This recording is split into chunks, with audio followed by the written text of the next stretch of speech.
वंदे वांछित लाभाय चंद्रार्थकृत शेखराम वृषारुणाम शूलधराम शैलपुत्री यशस्विनी। जय माता की। दोस्तों, आज है नवरात्रि 13 अप्रैल 2021 यानी कि विक्रम संवत 2078। आप सभी को हिंदू नूतन वर्ष की हार्दिक शुभकामनाएं। दोस्तों, आप सभी को गुड़ी पड़वा की हार्दिक शुभकामनाएं। दोस्तों, माता के 9 रूपों में प्रथम रूप शैलपुत्री का है।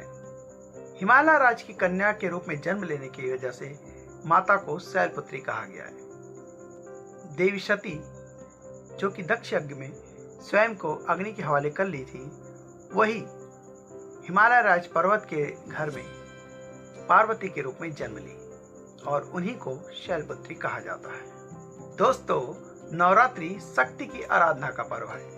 हम सब अपने जीवन में जो शक्ति अर्जित करते हैं वो माता की ही कृपा होती है। दोस्तों, आप कितने ही रूप से आर्थिक रूप से सक्षम हो, शारीरिक रूप से सक्षम हो, लेकिन जब तक आप आध्यात्मिक रूप से सक्षम नहीं होंगे तब तक आपके जीवन का विकास संभव नहीं है।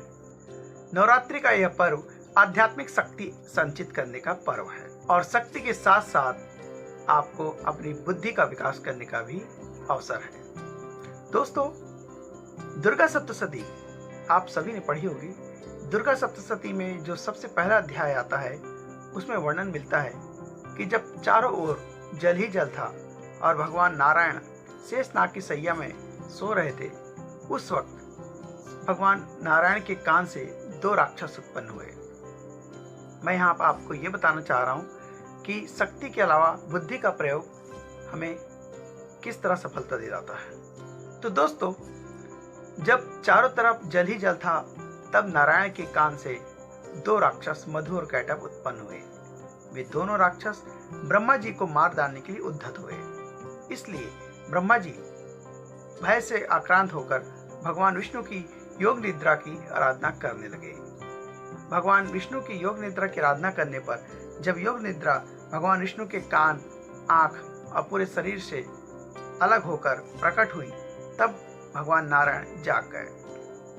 ब्रह्मा जी ने जब ये वृत्तांत बताया तब नारायण ने मधु कैटभ से पूरे 5000 वर्षों तक बाह्य युद्ध किया। वो दोनों राक्षस भी मोह में फंस गए थे, इसलिए उनके मुंह से निकल लिया कि हम तुम्हारी वीरता से अति संतुष्ट हैं, कोई वर मांगो।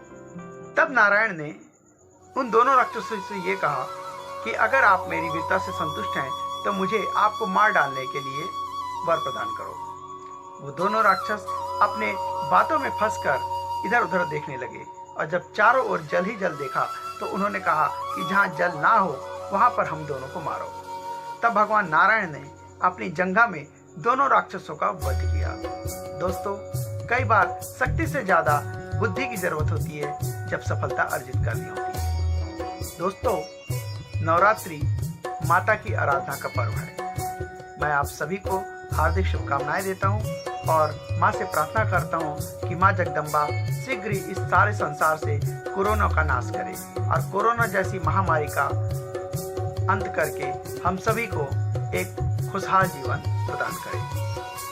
दोस्तों, अपने उत्साह और शक्ति को जगाने के लिए नवरात्रि जैसा पर्व हो ही नहीं सकता।